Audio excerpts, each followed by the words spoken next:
Hecklers Allen High School, the best student section in the state, and this is Game Night Live. A KSL Sports Beat presentation. Game Night Live kicks off now. Presented by SportsMedUtah.com. Thanks to the Highland Hecklers, and welcome to a new season of Game Night Live presented by SportsMed Utah. We've got highlights from Brigham City to St. George, but we begin in Salt Lake City. You couldn't ask for a better matchup to start the season. Number 2 Alta in 5A, number 2 East in 4A. Both teams coming off disappointing playoff defeats, ready to put it behind them and prove they're championship contenders this season. It's our Gutter Helmet Game of the Week. It's time to put on the helmet for this week's Game of the Week. Brought to you by Gutter Helmet. We're an angry group. You know, we practice angry, we lift angry. Basically do everything angry. I can't wait to get out there and just hit some kids. See some anger in front.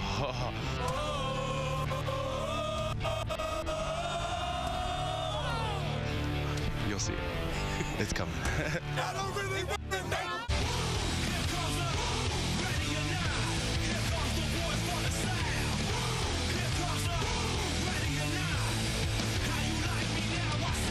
Alta was stunned early by the East defense. Big hits and 2 big sacks. Then a big play by Tuolongi Laupata. A 30-yard interception return gave East a stunning 14-0 lead. Alta would respond in the second quarter. Chipper Lucero with a screen pass to Mac Richards, and that's all the room he needs. A 63-yard catch and run that set up Alta's first touchdown. Lucero to Nate Tehan, and the East lead is down to 4.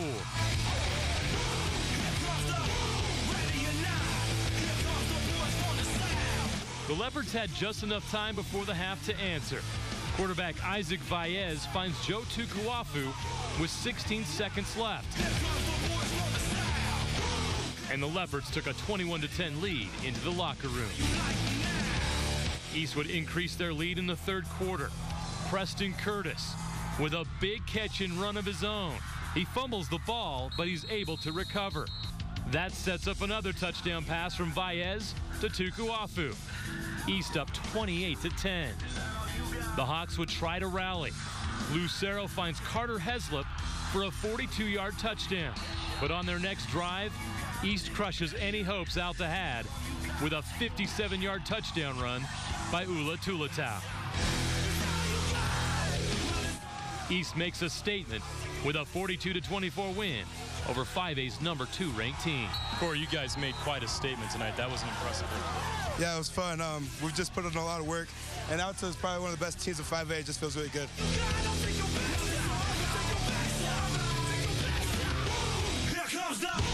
Our kids are excited for this year. You know, they're fired up. It's not, I wouldn't say it's an emotional thing, but they're really high energy right now, and they can't wait to get on the field.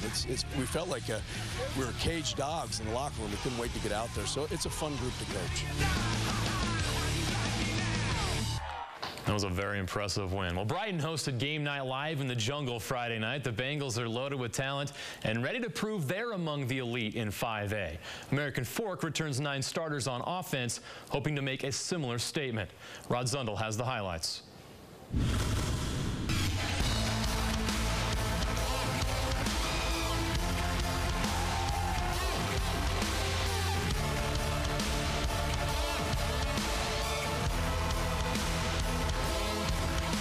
Brighton took the opening kickoff, and sophomore quarterback Drew Jensen, making his first ever start, finishes off the opening drive with a 10-yard touchdown, and the Bengals quickly on top, 7-0. But American Fork would come right back on its opening drive.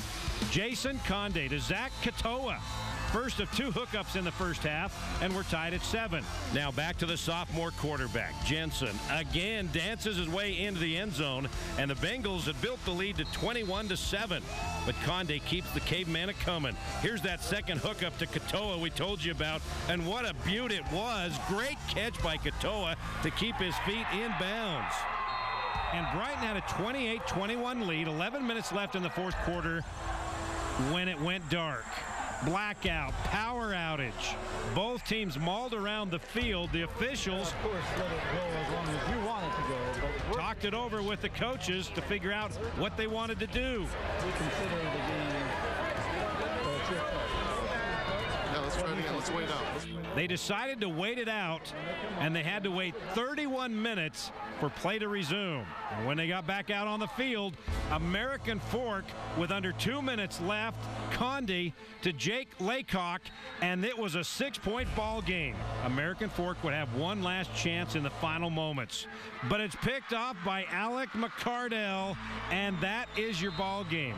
Brighton overcomes American Fork and a power outage to win their opener 41-28. So that wrapped up a wild and crazy and downright weird opening night here at Brighton High School. By the way, this was our game we broadcast live on KSL.com. We broadcast a number of games every Friday night on KSL.com. At Brighton, I'm Rod Zundel, Sports Beat. All right, thanks, Rod. Next stop, West Valley City, a black and blue matchup in 5A. Hunter hosting Layton. Big hit coming in 3, 2, 1. Ouch. Hunter Evans getting punished, but he stayed in the game and throws this touchdown. The tip drill. Jordan Hadamio wins it. Great catch for the score. Worth another look. Layton led 6-0 at the half, third quarter. Layton up 12-6 when Hunter's Nathan Ahi breaks not one, not two, not three. How about 4 tackles on his way to the end zone? 59 of his 200 yards rushing. Hunter takes a 13-12 lead. They add 6 more in the fourth. McKay Medlinger connects with Ikaika Ete. He breaks the tackle and has himself a 66-yard touchdown. Then the Layton bench pulls landscaping duty. Leave it to your big linemen to roll up their sleeves and get the job done. Down 19-12 late in the fourth quarter, Layton driving, but Evans is intercepted by Robbie Mitchell. Hunter wins. They outscore Layton 19-6 in the second half. A potential 3AA championship matchup, Stansbury and Desert Hills. Points were hard to come by in this game. Stansbury blocks the field goal attempt by Desert Hills. The Thunder may have the best group of linemen in 3AA. Justice Alo swallows up Jesse Horowitz. Nothing going for the Stallions offense. Desert Hills would be the first to score points. Nick Wormsley takes advantage of the outstanding offensive line play, gets in for 6. Up 6-0 in the third quarter. Desert Hills running back Bridger Cowden with a 66-yard touchdown run. 12-0 Thunder.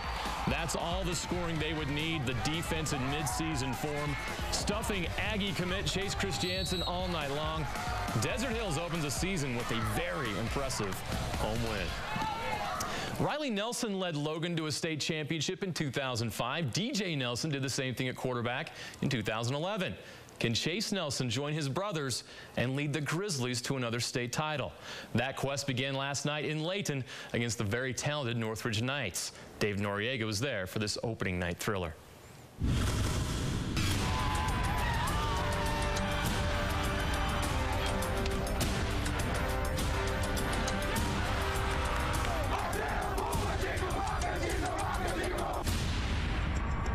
4A powerhouse Logan makes the trip to 5A Northridge to kick off the season. Former Logan and BYU quarterback Riley Nelson is on the sidelines this season as the Grizzlies offensive coordinator. His brother Chase is Logan's starting quarterback, and he hits Tanner McIntyre for the first score of the game, a 24-yard strike for the 7-0 lead. Northridge comes right back. Next series, Nate Kasuda finds his big tight end Jace Colby down the seam for 72 yards. Down to the 6, it sets up an easy run for Austin Ricks. He ties the game at 7. Now here's something you don't see very often. 3 plays, 3 interceptions. Nelson gets picked off first by Dallas Mocklebust. Then Kasuda gives it right back to Cade Patterson. And then Nelson, still in a giving mood, gives it to Marcelo Martinez. Northridge would capitalize on this one. Kasuda hits Dayan Lake, who waltzes into the end zone, 14-7 for Northridge. It was a wild fourth quarter. Under 2 minutes to play, Kasuda gives Northridge the lead with this short 3-yard touchdown pass to Austin Ricks. 38-34 Northridge with 1:39 remaining. Logan has a long way to go. Nelson and Chad Artis chop out a big chunk. Artis snags the ball, then powers his way out of bounds to stop the clock. Next play, Nelson throws a perfect 21-yard touchdown strike to sophomore Hartman Rector, his second touchdown of the game. Logan leads 41-38. But Northridge wouldn't go away. They still had a chance to push it to overtime with this 40-yard field goal, but Robert Crawford pushes it a little right, and Logan gets the big win on the road to begin the season, and a huge win for the Nelson family. Thanks, Coach. Nelson, baby. Chase has got all the tools to be a great player, as evidenced by tonight. I knew this was going to be a dogfight. I knew coming in here, Northridge was going to be big, fast, athletic, and hit hard. They were all those things. I kind of had a feeling. I'm not going to say I didn't, though. I knew he had it in him, and I knew he would respond. I know it's easy to say in hindsight, but really it wasn't a question of if, it was a question of how in that last drive. It makes me miss it a lot less. It was a great battle. I'm Noah Kirk. Shout out to Dirty Mike and the boys. We're here with the East High School Mess, and it's game night. All right, big thanks to the Mess who matched the effort of their football team in Week 1. Well, each week during the season, Chopper 5 will land at 3 different schools around the state. Last night, it made stops at Timpview, Jordan, and Juan Diego. This is Friday Night Flights, brought to you by Larry H. Miller Dealerships. The first stop for Chopper 5, Timpview High School. The Skyview Bobcats gave the defending 4A champs a scare, but Timpview survived thanks to plays like this by Isaiah Nakua. Next stop, Juan Diego, the Soaring Eagle hosting Corner Canyon. The Chargers playing their first game in school history, but they could only muster 29 second-half yards against the Juan Diego defense. Cameron Hanson's 62-yard touchdown gave Juan Diego the win. Final stop, defending 5A champ Jordan. The Beat Digger defense held Fremont to just 12 points. A big night for Austin Kafensis on both sides of the ball led Jordan to a season-opening win. All right, more highlights. Hurricane has owned Skyline in recent years. The Tigers making another trip to Salt Lake City. It looked like that would continue early. Adlai Elison to Noah Elison. Look at that catch. Fantastic. But in the red zone on the next play, Elison throws a nice pass to the wrong team. Sam Prince with the interception. That preserved a 14-3 halftime lead. Second half, a nominee for Play of the Year, Braxton Chipman. Luke Morris comes up with it. I have no idea how. It's good for a 50-yard touchdown. Chris Williams had 200 yards rushing for the Eagles. Skyline wins big. Last year's 3A state champions, the Dixie Flyers, open the season at Springville. The Red Devils' Dylan Slavens scrambling out of the pocket, lets it fly. Max Schreiner goes into the end zone for the touchdown and a 7-0 lead. The Flyers answer quickly. Eamon Takau finds Drew Batchelor with a juggling catch. The first of Batchelor's 3 touchdowns. It's 14-7 Dixie at the half. Jerem Hendricks carried the Springville offense most of the game, as well as the Dixie defense. No one can bring him down. He'd punch it in on the next play. The game's tied. Now under 5 minutes left in the game. Red Devils in the red zone. Slavens. Garrett Clark in the end zone for the touchdown. Dixie has time to tie or win. Takau airing it out to Tanner Webster. He pays the price. Somehow holds on for the catch. We have to see it one more time. A great play by Webster. Now third down. Ammon Takau finds his brother Joseph on a screen pass, and he gets all the way down to the 1-yard line. Batchelor would run it in for the touchdown. The extra point would tie the game with 20 seconds left, but the extra point is blocked. Springville holds on for a huge win. Staying in Utah County, Lone Peak hosting Bountiful for the 12th time in a season opener. Baron Gaikowski back under center for Lone Peak, opens the scoring in the first quarter. This time Gaikowski gets it done with his arm. Jason Birmingham with a 25-yard catch, setting up another Lone Peak score. Baron bowls his way through defenders for 6 more points. Lone Peak had a 13-0 lead. Bountiful gets rolling late in the second quarter. Jordan Hayes to Tanner Redding, who never forgets to take his vitamins. Great diving catch. That sets up the Braves' first score. Hayes connects with basketball star Sam Merrill, and Bountiful is on the board. Second half, Bountiful takes a 14-13 lead, but Lone Peak responds. Gaikowski into the end zone. The fumble came after it crossed the plane of the goal. So it's a touchdown. Lone Peak would score 19 unanswered points to hold off Bountiful. Gaikowski led the way with 5 touchdowns, 4 through the air. Old rivals from the past, Orem visiting Pleasant Grove. First quarter, linebacker Josh Marsh strips the ball from the quarterback, and he's on his way for a touchdown, but oops, no worries, he recovered. He gets the score. They're up 7-0 early, still in the first. Pleasant Grove quarterback Jeremiah Evans goes deep. Spencer Romney is wide open, an 80-yard score. The Vikings led 24-0 after one quarter. Another score for the defense coming. Jared Ivan intercepts the pass and returns it the other way for a touchdown. The Vikings up 31-7 at the half. Romney had a huge game. 5 catches, 237 yards, and 2 touchdowns. TJ Wind with 138 yards and 2 scores on the ground. Pleasant Grove crushes Orem. Copper Hills hosting Davis. Colton Chronister, a 5-yard run for the touchdown. Then the world's weirdest 2-point conversion. 6 lined up on the left, 5 on the right.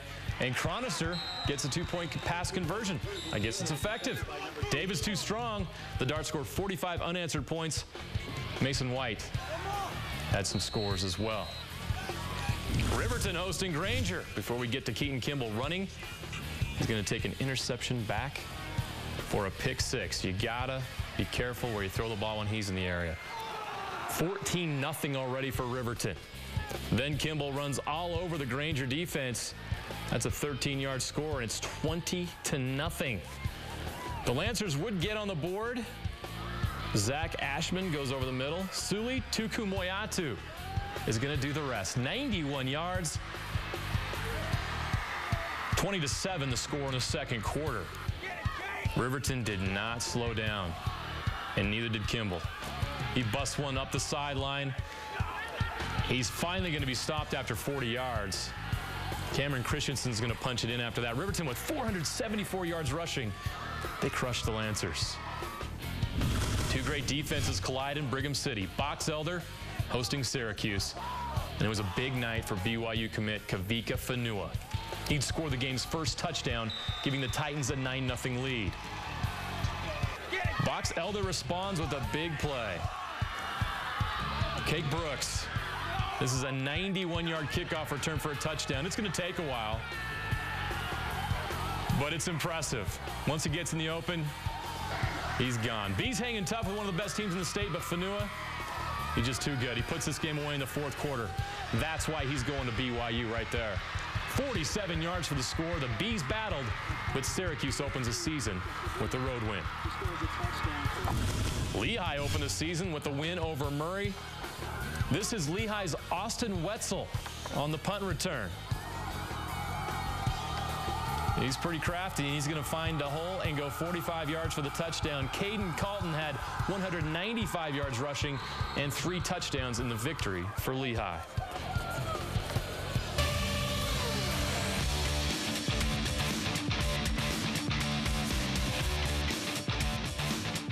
There were so many great performances. You've seen some of them already in the first week of the season. We've searched the stat sheets to recognize the best of the best, and we singled out 3. We start with Beaver running back Jesse McMullen, 220 yards and 24 carries and 3 touchdowns. He led the Beavers to 45 unanswered points, a big road win at Canyon View.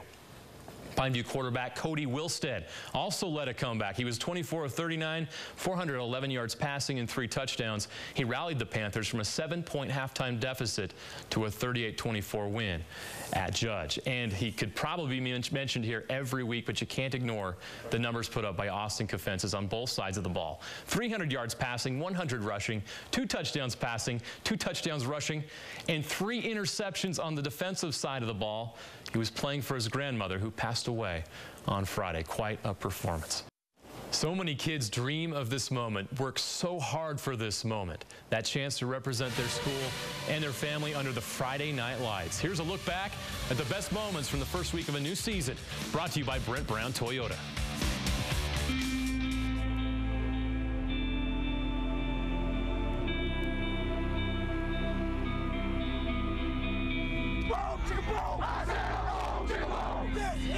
lockdown.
Congratulations to the Weber Warriors. They snap a 23-game losing streak by defeating West 27-7 in their season opener. Their first win since September 17th, 2010.